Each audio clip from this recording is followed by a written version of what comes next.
Good morning and welcome to Coffee Talk. I remember when I was young, really young, there was a little boy named Adam Walsh who went missing from like a department store.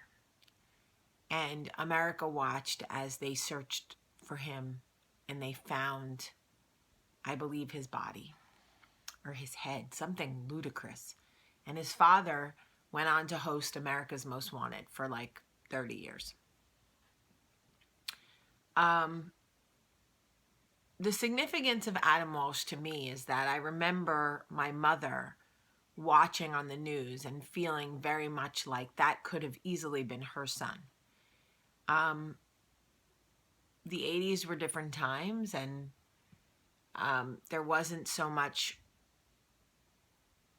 violence against children at the time. And so when a child was hurt or kidnapped, it was like the whole country came to a screeching halt, and every parent in America believed that could easily be their child. And there was such a sense of solidarity. Like every mother in America was praying for Adam Walsh, praying for his parents. When we found out that he had died, there was an outrage from parents all across the country. It was a unified outrage.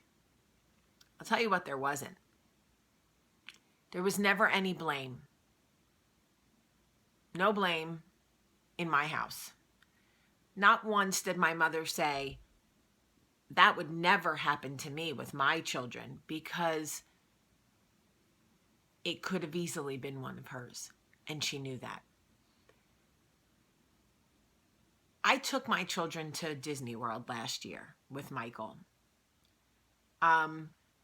First of all, there is a certain false sense of security at Disney World because it is the happiest place on earth, and they're literally pumping It's a Small World through like megaphones around the park. So you're constantly like, it's a world of laughter. So you're like, this is the happiest place on earth.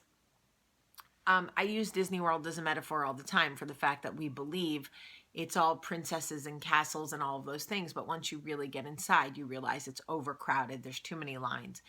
It's hot, whatever. When I was standing online, I think I told you guys last year, my mother was there. We had the kids. Michael went to go see how long a line was at a ride next to us. In 2 seconds, Charlie was gone.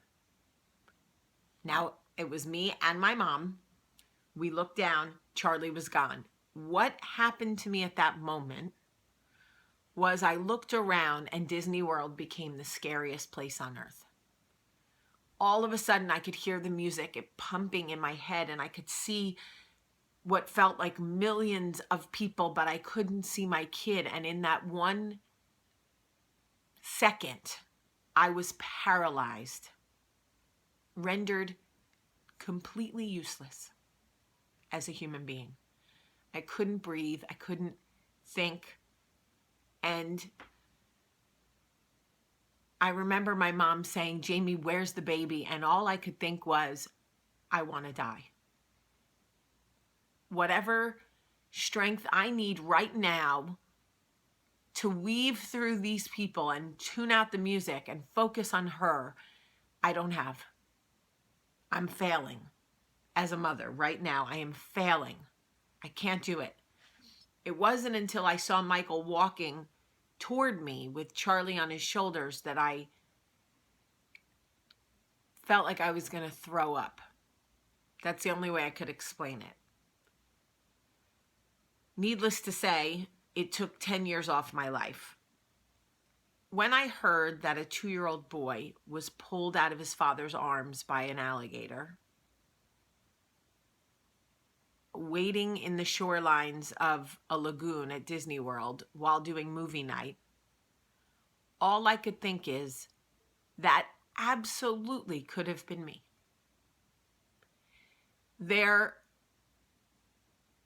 In this stage, in this environment, this generation, whatever you want to call it, there is no solidarity among parents. Everybody is failing every day due to insurmountable pressures for both parents to have to work more, bills, cost of living. We are all doing the best we can on any given day. And all of us know in our deepest parts of us that we don't want to admit that that could have easily have been us. So what do?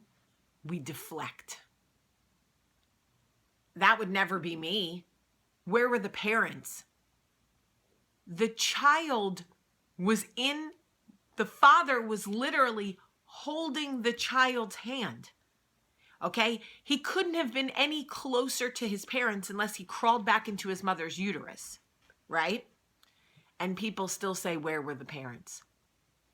Ask me if I would have, while we were waiting for a movie to start at Disney World, near a lagoon, if I would have allowed my children to stand on the water's edge. The answer is yes. Would I have held their hands? Probably, but maybe not. Would I have ever in a million years thought that an alligator or a crocodile, whatever, would come out of the water to snatch one of my children like we were in some far off safari land?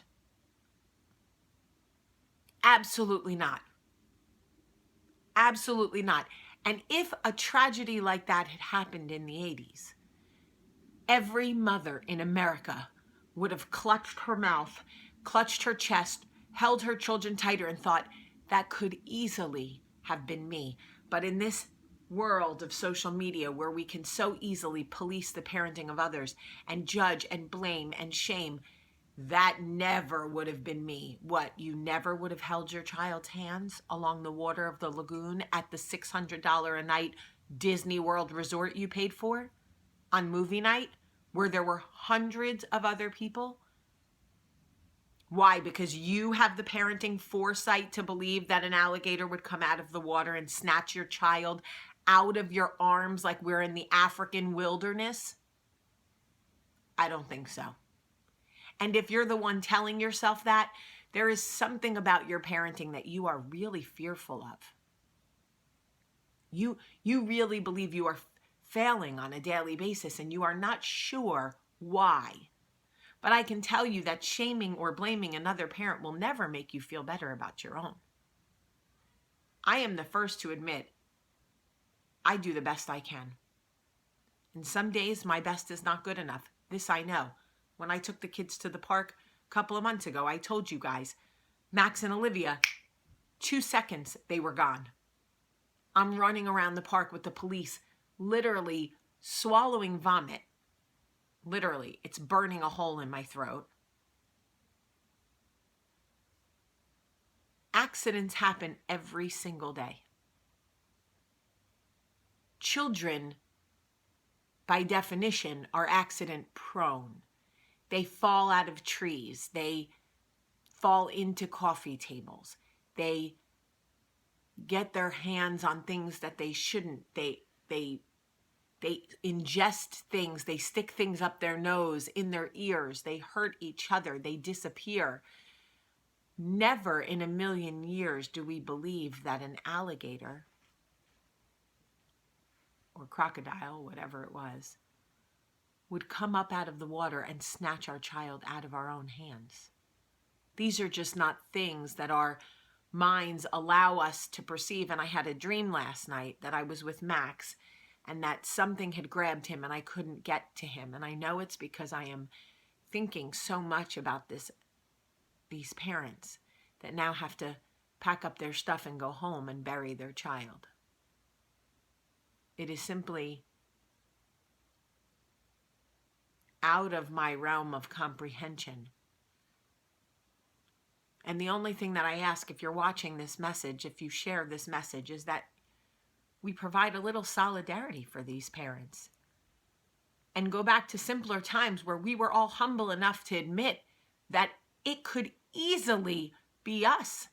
Because the second we stop believing that our child could disappear or fall into an enclosure or whatever, we are lying to ourselves, because that would mean that you are admitting or declaring that you are a parent who never looks away, who never checks her phone, who never searches through her purse, giving her child a 30-second window to disappear or fall or whatever, because it happens every single day.